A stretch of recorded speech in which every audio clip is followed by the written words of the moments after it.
स्वागत है दोस्तों।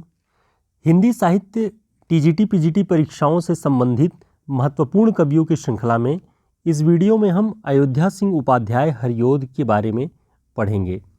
देखेंगे कि इनकी रचनाओं के बारे में किसी ने क्या कहा है और इनकी रचनाएं कौन कौन सी हैं।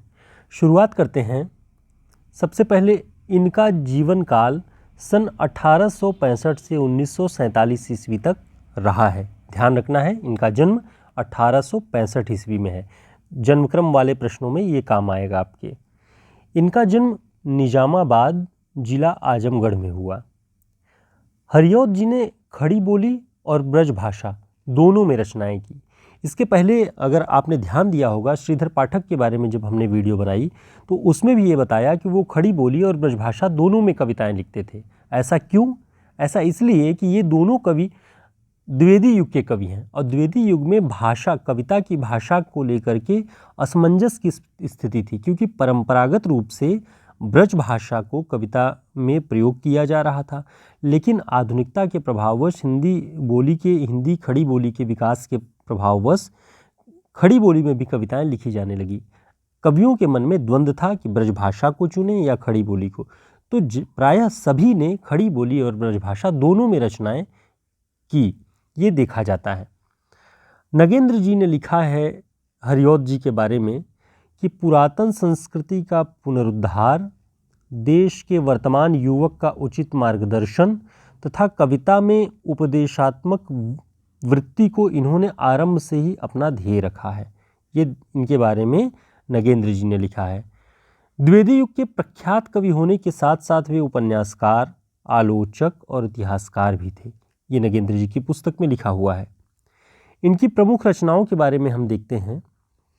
प्रियप्रवास बहुत प्रसिद्ध इनका जो महाकाव्य है 1914 में, पद्य प्रसून 1925 में, चुभते चौपदे 1932 में, चोखे चौपदे 1932 में, बोलचाल रसकलश 1931, वैदेही वनवास 1940 में, पारिजात 1938 में है इनकी रचना। प्रियप्रवास खड़ी बोली में लिखा गया प्रथम महाकाव्य है। इसे ध्यान रखिएगा कि खड़ी बोली में लिखा गया प्रथम महाकाव्य कौन सा है? प्रियप्रवास, और इसमें 17 सर्ग है। ठीक, प्रियप्रवास में कितने सर्ग हैं? 17 सर्ग हैं। ये पूछा जाता है परीक्षाओं में। प्रियप्रवास में है क्या? प्रियप्रवास में लिखा क्या गया है, ये भी जानना बहुत ज़रूरी है। प्रियप्रवास में राधा और कृष्ण को सामान्य प्रेमियों की भूमि से उठाकर विश्वसेवी तथा विश्व प्रेमी का दर्जा दिया गया है। यानी केवल अपने तक सीमित न रह के विश्व प्रेम, विश्व से प्रेम और विश्व की सेवा की भावना को विस्तार दिया गया है। श्री कृष्ण इस महाकाव्य में ब्रज के रक्षक नेता के रूप में अंकित किए गए हैं। किसमें? प्रियप्रवास में। आचार्य रामचंद्र शुक्ल प्रियप्रवास की प्रशंसा में लिखते हैं कि खड़ी बोली में इससे बड़ा काव्य अभी तक नहीं निकला। ये शुक्ल जी कहते हैं प्रियप्रवास के बारे में कि खड़ी बोली में इससे बड़ा काव्य अभी तक नहीं निकला। बड़ी भारी विशेषता इस काव्य की यह है कि यह सारा संस्कृत के वर्णवृत्तों में है, जिसमें अधिक परिमाण में रचना करना कठिन काम है। यानी संस्कृत के वर्णवृत्तों में रचना करना बहुत कठिन काम है, लेकिन यह सारा संस्कृत के वर्णवृत्तों में लिखा गया है, शुक्ल जी ने बताया। इसे ध्यान रखिएगा कि शुक्ल जी क्या कहते हैं प्रियप्रवास के बारे में।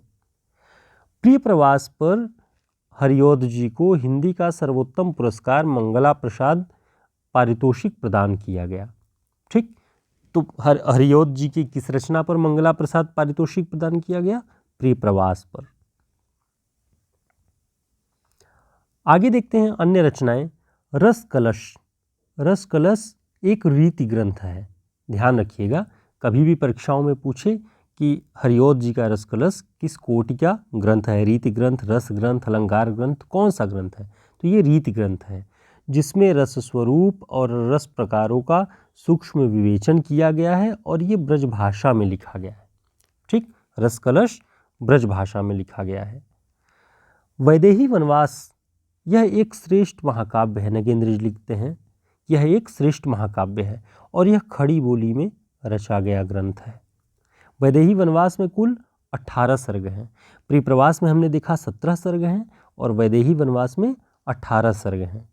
नगेंद्र जी के अनुसार अपनी करुण सरलता में यह काव्य अद्वितीय है।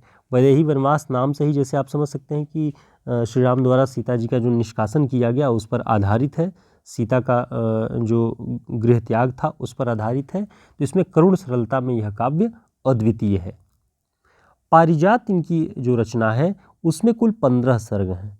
तो इनकी जो महत्वपूर्ण जो रचनाएं हैं उनमें सर्गों की संख्या को आप ध्यान रखिएगा। आगे देखते हैं।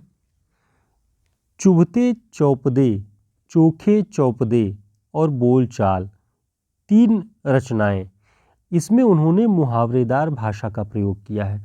शुक्ल जी और नगेंद्र जी यह मानते हैं कि प्रवास में ज़्यादातर संस्कृत के शब्दों का प्रयोग वहाँ पर दिखाई देगा, लेकिन यहाँ पर उसके उलट उन्होंने मुहावरेदार और चलती बोलचाल की भाषा का प्रयोग किया है। चुभते चौपदे, चोखे चौपदे और बोलचाल में। हरिऔध जी ने द्विवेदी युगीन भाषा की कर्कशता में सरसता का संचार किया। शुक्ल जी कहते हैं, आप लोग जानते ही हैं कि द्विवेदी युग की जो कविता थी वो इतिवृत्तात्मक थी। इतिवृत्तात्मक माने यथातथ्य, कुछ रस नहीं था उसमें, केवल तथ्य तथ्य थे। इस तरह की कविताएं ये हो रही थी वहाँ। तो भाषा में भी वहाँ कर्कशता आ गई थी। तो हरिऔध जी ने उस युग में अपनी भाषा से उस दौर की भाषा की कर्कशता को दूर किया और सरसता का संचार किया। वास्तव में खड़ी बोली को काव्योपयुक्त बनाने वालों में इनका नाम अग्रगण्य है। यानी खड़ी बोली को काव्य के अनुकूल, कविता की भाषा के अनुकूल बनाने वालों में हरिऔध जी का नाम आगे है सबसे। ये कौन मानता है? नगेंद्र जी। हरिऔध जी 2 बार हिंदी साहित्य सम्मेलन के सभापति बने। ठीक, ध्यान रखिएगा इसको। आगे इनकी कुछ महत्वपूर्ण पंक्तियों के बारे में देखते हैं कि जब श्री कृष्ण चले जाते हैं तब यशोदा का विरह किस रूप में प्रकट होता है, वो हरिऔध जी की पंक्तियों में देखा जा सकता है। यशोदा पूछती हैं कि प्रिय पति वह मेरा प्राण प्यारा कहाँ है। अपने पति से पूछते हैं, प्रिय पति वह मेरा प्राण प्यारा कहाँ है, दुख जलनिधि डूबी का सहारा कहाँ है। दुख के जलनिधि में मैं डूबी हूँ, मेरा सहारा कहाँ है। ये पूछती हैं, ये दुख में, पीड़ा में। आगे शुक्ल जी लिखते हैं अपने ही हिंदी साहित्य के इतिहास में कि नागरी प्रचारणी सभा का जब गृह प्रवेश हो रहा था सन 1900 ईस्वी में, उस उत्सव के दौरान हरिऔध जी ने एक कविता पढ़ी। उस कविता का अंश है कि 4 डग हमने भरे तो क्या किया, 4 डग हमने भरे तो क्या किया, है पड़ा मैदान कोसों का अभी। तो ये पंक्ति हरिऔध जी का है कि इस अवसर पर नागरी प्रचारणी सभा के गृह प्रवेश के उत्सव के अवसर पर उन्होंने ये कविता पढ़ी। आगे ऊपर की ये पंक्तियाँ भी ध्यान रखिएगा कि ये हरिऔध जी की है। तो इस तरह से हम हरिऔध जी के बारे में शुक्ल जी और नगेंद्र जी क्या कहते हैं, उनकी रचनाओं में कितने सर्ग किस रचना में हैं, कौन सी रचना किस भाषा में लिखी गई है, हम ये देख रहे थे। और ये उत्तराखंड LT के एग्ज़ाम में, बिहार के PGT एग्ज़ाम में, DSSB या असिस्टेंट प्रोफेसर लगभग सारी परीक्षाओं के लिए ये उपयोगी कवि है। इनकी रचनाओं के बारे में आप ध्यान रखिएगा, अच्छे नोट्स बना लीजिए। और यदि नोट्स की आवश्यकता होती है तो आप हमसे हमारे WhatsApp नंबर पे भी संपर्क कर सकते हैं, जो कि हमारे चैनल पे आपको मिल जाएगा। फिर मिलते हैं एक नए कवि की रचनाओं के परिचय के साथ। तब तक के लिए नमस्कार।